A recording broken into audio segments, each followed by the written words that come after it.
नमस्कार मंडळी, स्वागत आहे आपल्या कदम थिंग्स चॅनलवर. आज आपण बोलणार आहोत एक अत्यंत चर्चेत असलेल्या विषयावर.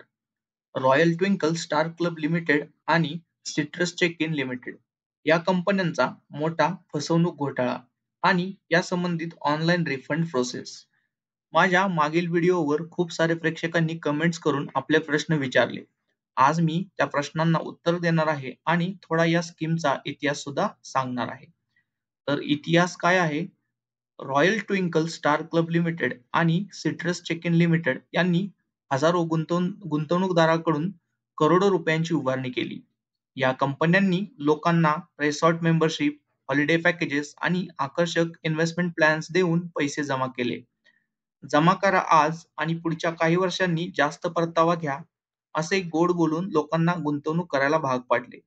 2013 ते 2016 दरम्यान या कंपन्यांनी हजारो लोकांकडून पैसे जमा केले. नंतर SEBI security and exchange board of India ने चौकशी केली आणि schemes Ponzi scheme, collective investment scheme असल्याचे घोषित केले. कंपन्यांचे अकाउंट सील झाले, मालमत्ता जप्त झाली आणि मालकांवर गुन्हे दाखल झाले. याचा परिणाम म्हणजे आज हजारो गुंतवणूकदार आपले पैसे परत मिळवण्यासाठी भटकत आहेत. मला बऱ्याचशा कमेंट आल्या आधीच्या व्हिडिओवरती आणि ज्याची लिंक मी डिस्क्रिप्शन मध्ये दिलेली आहे व्हिडिओची. तर पहिली कमेंट अशी होती, सर्व ऑफिसमध्ये जाऊन जमा केले आहेत पण पैसे मिळाले नाहीत. मित्रांनो, कंपनीची ऑफिसेस आता बंद आहेत. रिफंड प्रोसेस फक्त कोर्ट अपॉइंटमेंटेड रिफंड कमिटी आणि सेबी पोर्टलद्वारेच होणार आहे. दुसरी कमेंट होती, सर्टिफिकेट नंबर चुकीचा दाखवतो, काय करावे? जर सर्टिफिकेट नंबर मिसमॅच दाखवत असेल तर तुमच्या सर्टिफिकेटची स्कॅन कॉपी, ओळखपत्र आणि बँक डिटेल्ससह ईमेल करणे आवश्यक आहे.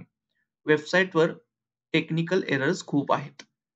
मोबाईल नंबर चालू नाही, ही तिसरी कमेंट आहे. मोबाईल नंबर चालू नाही, ईमेलला रिप्लाय येत नाही. हे खरं आहे, कंपनीकडून आता कोणताही थेट रिस्पॉन्स मिळत नाही.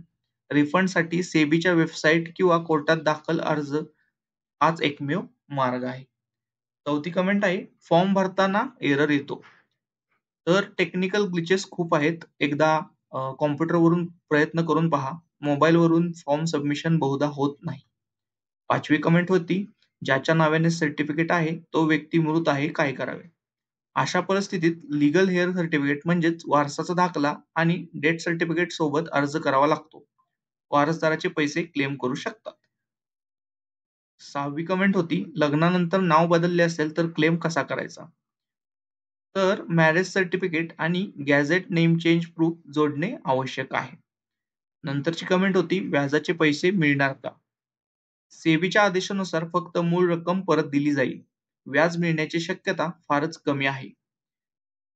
परत पुन्हा कमेंट आहे, वेबसाईट चालत नाही, सर्टिफिकेट अपलोड होत नाही. हा प्रॉब्लेम सर्वांना जाणवत आहे. रिफंड प्रोसेस खूप स्लो आहे, पण कोर्ट मॉनिटरिंगमुळे थोडीफार प्रगती होत आहे. जर तुम्हाला आधीचं सर्टिफिकेट, बँक डिटेल्स आणि आवश्यक कागदपत्रे जमा केली असतील तर वेगळे काही करण्याची गरज नाही. नोंद ठेवा की सेबी किंवा ऑफिशियल रिफंड कमिटी शिवाय इतर कोणालाही पैसे किंवा डॉक्युमेंट्स देऊ नका.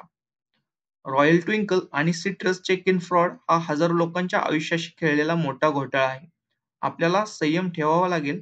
कोर्टाच्या आदेशानुसार रिफंड प्रोसेस सुरू आहे, पण वेळ लागणार आहे. जर हा व्हिडिओ माहितीपूर्ण वाटला असेल तर लाईक करा, शेअर करा आणि सबस्क्राईब करायला विसरू नका. तुमचे आणखी प्रश्न असतील तर कमेंटमध्ये लिहा, मी त्यावर नक्की व्हिडिओ बनवेन. धन्यवाद.